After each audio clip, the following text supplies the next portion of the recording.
Hey everybody, and welcome to Flower Friday. Today we're going to be working on a cherry blossom, and I've done a few examples. Let me put some out here for you so you can see some of them. I'm not sure which one I like the best, so I made several of them. Hope you can see them. Yeah, these are probably the easiest flower that I have ever made. And let's get right to it because they're super simple and it won't take very long.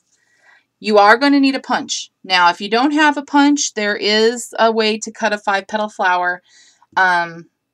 If you don't know how to cut a 5-petal flower, then let me know in a comment below and I'll try and do a tutorial on it early next week. It is pretty easy to do. It's just a matter of different folding technique before you cut. So like I said, if you don't know how to cut a 5-petal flower, then just leave me a link or leave me a comment below and I will do a tutorial for you early next week. So what I'm using is several punches, and these are all basically the same shape. Actually, these are all the same shape. There isn't really, except for this one is just a teensy bit different, but not too much. These are like the retro flowers here, and this is just a 5-petal flower. It's an EK Success punch. And then I also used this little punch, and I think this is made by the Paper Studio, and I got it at Hobby Lobby. You can see it's just like a little star-looking flower. Daisy-looking flower, that's what it is, daisy. So let me go ahead and show you. You don't need every size. You can just take, if you have one of these punches, you can make this flower. Because you do not have to have this one. I've just used it a couple times for the stamens on the inside of the flower, but you don't have to have it for sure.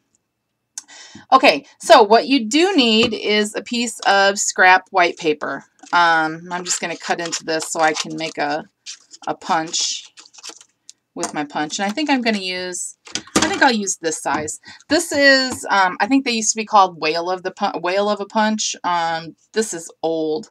Seriously, I've had this forever. I bet I've had this 10 years. So it is really old, but you can still buy them. I'm pretty sure they still sell this particular size too. So I'm just going to cut out a piece of, cut out a punch out of white cardstock. Okay, really easy. Now, in order to get a flower that looks something like this, okay, you're going to need to prepare the bottom petals, okay? And what I do, and I've showed you this before, is you take a mouse pad or an embossing pad, something like that, and you take your embossing tool, and you just rub through the middle. That's going to lift up your petals. See how that lifted up the petals? I don't know if you can tell or not, but that's how it lifts up the petals. And then I'm also going to go up here and just give a little dimension to the actual petal. Just right where the petal meets the center of the flower. And I will flatten this out because cherry blossoms are not this round, okay? But we're just going to open it up just a little bit. Okay, now that I've done that, I want to give the center a little bit of color. Not a lot, just a little bit, kind of like this. Just a little bit, not too much. So what I'm going to do is I have these little sticks. They're called Fantastics. And it's just a coloring tool, basically what it is. And all I do is I dip this in my ink, and I'm just going to make a colored circle here in the center. And then with a hard bristled brush, I'm just going to pull out the lines. And I'm using Distress ink, okay, because that's, you can manipulate that with water. So I'm going to just pull out the center of the color. So I'll show you how I do that. So what I'm going to do is I'm going to take my fired brick. I would use, if I had it, I would use, I think it's like lipstick pink or something like that. I would use that, but I don't have that color. So, and I tried Tattered Rose and it just wasn't dark enough. So I just dip my brush in, or my coloring stick. It's a fantastic, and you can get these at Hobby Lobby. I know they carry them, and I believe that Michael's has them as well. And then I'm just going to, in the center here, I'm just going to color in a little circle of red. Okay, now this is going to be covered by your stamens, so, don't make it too big, but, it's got to be there somewhere. Okay, and then I'm going to take my brush, and this is just a hard bristled brush, and honestly, I don't remember where I got these. They came with something, and I'm not for sure what it was. Now, for me, I'm going to dip it in my clear glitter mist. You can use water, you can use whatever you want, but I think the clear glimmer mist gives it just a little bit, you know, a little bit of sparkle. So I just dip it in there. Now you don't want your brush to be too wet, because if it is real wet, it's just going to kind of mesh everything together. So all you're going to do is you're going to take your brush and you're just going to start pulling out. See how that just makes that little bit of color, gives it some lines basically. That's all you want.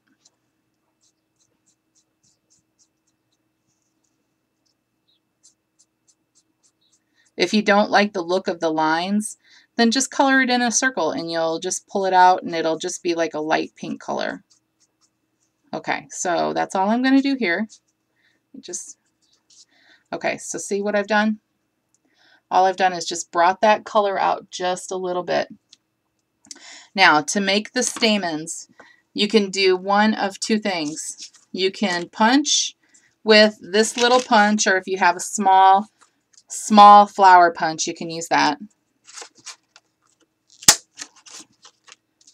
Okay, you can use this, and I just like to use yellow because I think that's a good color for the center of a flower. And you just push this down. Push your center of that punch down. Okay, and it's going to lift those petals up just like that for you. And then all you would do is just stick it in with a little bit of hot glue and you have your flower. Now I'm going to do something a little bit different. I'm going to take about 1.5 inch piece of cardstock by about, I'll measure this in just a second.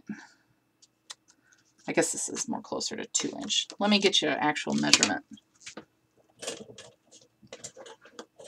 I like to eyeball things, but I know some people don't like that. Okay, so I've used just about a 2 inch piece of cardstock, and it is about 5/16 in width. You can use 1/4 inch too if you want. It doesn't matter. Now all I'm going to do is just cut little slits all the way down to the end of this paper here. Okay, and by doing that, I'm going to roll this up and it's going to look frayed, and those are going to be the stamens of my flower. Now you do have to get this fairly thin for it to work. And you just keep going all the way down, just cutting little slices. And you'll see what it looks like once it's rolled up.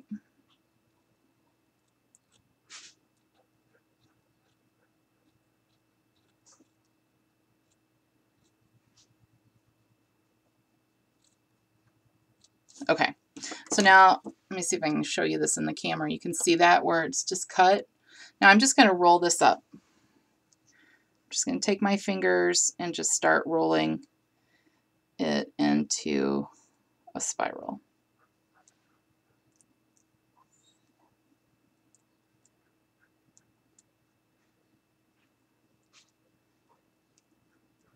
Okay, and then when you get to the end, you're going to want to put just a little bit of hot glue on it so it stays. Okay, so you're going to want to just put a little, let me get that off there, a little dollop of hot glue right on the end there so that we can get this closed. Maybe, there we go. And we're just going to close this shut. Okay, and then all you need to do is start folding down where you've cut these. And they'll come down in like little bunches. That's good. Okay, so let me get this one down just a bit more. Okay, so then all you have to do is glue this right to the center. And then after that, we've only got one more thing until this flower is complete. Like I said, it's really super simple and easy. Just stick that down in there. And then you can mess with this a little bit more if you want and make the stamens look just a little more natural, maybe a little more messy, you know, that's how. Okay. So we've got it to look like this right now. Typically cherry blossoms have a different edge on them. See how I've just cut that out just a little bit? Let me show you how to do that. All you're going to do, and I also want to say one other thing. They do sell a cherry blossom punch. I'm not sure who makes it, but I have seen it before. And really all it is a 5-petal punch that has little indents cut in the round part of the petal. So if you don't have it, don't go out and buy it. You can do this yourself. So I'm just going to just make a little cut, and it's just like I'm just cutting out like a little valley. Just cutting it out just a little bit. Just the tip. And it doesn't have to be perfect on each one. Okay. So see how I've just cut off the tip? Just done like a little U-shaped cut. And that's it. That's how you finish off this flower. Now, I have made them. Let me show you the other one. Show you this one here. I have made them with the little flower die cut in the center. And then I just put a little, let me fix that. I just put a little pearl in the middle too. But you don't have to do that. You can do it with this if you don't have that little punch. And I think that looks just as good. And these are super cute, you know, especially now, spring. These types of flowers are really popular. I did a video a couple weeks ago of my cherry tree, and you guys could see the blossoms on it. And cherry trees, when they're in bloom, are really, really pretty. And so I hope that you guys will try and make these. And I'd love to see them if you do. You can make them in all different colors, pinks, yellows, whites, maybe even like a light red would look nice, you know, but you can make them in any color. It doesn't matter. You know, if you don't want them to look like a cherry blossom, then you can make them in any color that you want. All right, everybody, have a great day, and we'll see you next week for Flower Friday. Bye-bye.